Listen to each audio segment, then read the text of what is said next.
کہیں یہ جہنم کا ٹکٹ تو نہیں بن جائے گا؟ وزیر دفاع پرنس سلطان فوجیوں کے مورال سے اتنے مایوس ہوئے کہ انہوں نے کہا، اگر تم لوگ خدا کے گھر کی حفاظت نہیں کرو گے تو کون کرے گا؟ کیا مجھے اس کام کے لیے بھی پاکستانیوں کو بلوانا پڑے گا؟ سعودی حکومت کو اس وقت علماء کی پرزور سپورٹ کی شدید ضرورت تھی۔ انہیں ایک فتویٰ چاہیے تھا۔ شاہ خالد نے فوراً 3 علماء کو ریاض میں طلب کر لیا۔ ان میں ابن باز، ابن سبیل اور ابن رشید بھی شامل تھے۔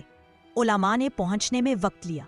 علماء کو اسپیشل فلائٹس میں ریاض لایا گیا۔ میٹنگ کا آغاز شاہ خالد نے کیا اور کہا کہ اسلام کے مقدس ترین مقام کی حفاظت ہم سب کا فرض ہے۔ اس وقت کعبہ کا طواف رک چکا ہے، نمازیں ادا نہیں ہو رہی ہیں، فوجیوں کو آپ کی رہنمائی چاہیے۔ علماء نے سب سے پہلے یہ ڈسکس کیا کہ کیا امام مہدی کا دعویٰ صحیح ہے یا نہیں۔ حدیث اور روایات کی نشانیاں دیکھی گئی۔ کسی نے کہا کچھ نشانیاں ابھی پوری نہیں ہوئی، 70,000 یہودیوں والی بات ابھی تک نہیں ہوئی، دمشق کی دیوار کا دروازہ جہاں مہدی نے چھپنا تھا۔ ابن رشید نے کہا کہ آج کے دمشق میں تو کوئی دیوار ہی نہیں ہے، یہ تو پرانے وقت میں ہوا کرتی تھی۔ لمبی بحث کے بعد فیصلہ ہوا کہ دعویٰ غلط ہے۔ اب فتویٰ، وہ فتویٰ والی بات پر غور و فکر ہو سکتا ہے۔ یہ علماء باغیوں کے کچھ مطالبات کے لیے ہمدردی رکھتے تھے، انہیں باغیوں سے کوئی اصولی اختلاف نہیں تھا۔ اپنی بحث میں انہوں نے مکہ کے گورنر اور شاہ کے بھائی شاہزادہ فواز کو سخت تنقید کا نشانہ بنایا۔ فواز لبرل سوچ رکھتے تھے۔ علماء نے کہا کہ انہی لوگوں کی وجہ سے جوان ناراض ہوئے اور ان کی دینی غیرت جاگی۔ جب کوئی جذباتی نوجوان ایسے لوگ دیکھتا ہے تو وہ رد عمل ظاہر کرتا ہے۔ علماء نے سوچ بچار کے بعد فیصلہ کیا کہ اب آگے کا راستہ صرف ایک ہے، شاہزادوں کا ساتھ دینا ہوگا ان کی کمزوری کے باوجود، اور وہ باغیوں کے خلاف فتویٰ پر دستخط کرنے کو تیار ہے، لیکن حکومت کو کچھ وعدے کرنے ہوں گے۔ اسلام کے نظام کو نافذ کرنا ہوگا، ٹی وی پر عورتوں کا آنا بند، فلمز بند، شاہ فیصل کے سوشل لبرلائزیشن کے پروگرامز کو واپس لینا ہوگا، سعودی پیٹرول ڈالرز کا استعمال اسلام کو پوری دنیا میں پھیلانے کے لیے ہونا چاہیے۔ اس پروگرام کے لیے اربوں ڈالر کا بجٹ مقرر کرنا ہوگا۔ اصل میں علماء نے باغیوں کی ہی شرائط شاہ خالد کے سامنے رکھی تھیں۔ اس پروسیس میں کافی وقت لگا، لیکن آخر کار تیسرے دن صبح علماء کا دستخط شدہ فتویٰ سعودی حکومت کے پاس تھا۔ اب سعودی حکومت نے پہلی بار رسمی طور پر یہ تسلیم کیا کہ مسجد الحرام میں سب کچھ ٹھیک نہیں ہے۔ یہ اعلان صرف 4 فکروں پر مشتمل بیان کے ذریعے کیا گیا۔ اس پورے بحران کے دوران علماء نے ایک لفظ بھی باغیوں کی مذمت میں نہیں کہا۔ حملہ آوروں کو دہشت گرد یا گمراہ کہنا بھی گوارا نہ کیا گیا۔ فتوے میں انہیں صرف مسلح افراد کہا گیا۔ یہ طرز عمل سعودی حکومت کے لیے خطرے کی گھنٹی تھا۔ حکومت علماء کی اندرونی حمایت سے محروم ہو چکی تھی۔ انہیں علماء کی شرائط من و ان ماننی پڑی۔ وہ بغاوت کا خطرہ مول نہیں لے سکتے تھے۔ جب ریاض میں مذاکرات ہو رہے تھے، مسجد الحرام کے تہہ خانے میں باغیوں نے اپنا ہیڈ کوارٹر قائم کر لیا تھا۔ ہر چیز ان کے پلان کے مطابق ہو رہی تھی۔ انہیں کوئی مزاحمت نہیں ملی۔ حکومت کی طرف سے متوقع لڑائی بھی نہیں ہو رہی تھی۔ اگر کسی کو محمد عبداللہ کے امام مہدی ہونے پر شک تھا تو اس آسان فتح نے اس شک کو ختم کر دیا ہوگا۔ مسجد کی بجلی کاٹ دی گئی تھی، پانی بھی بند کر دیا گیا تھا، ٹوائلٹ تک جانا ممکن نہ رہا، احاطے سے باہر نکلنا ناممکن ہو چکا تھا۔ مسجد کے کچھ کمروں کو عارضی لیٹرین میں تبدیل کر دیا گیا۔ راہداریوں میں انسانی فضلے کی بدبو پھیلنے لگی۔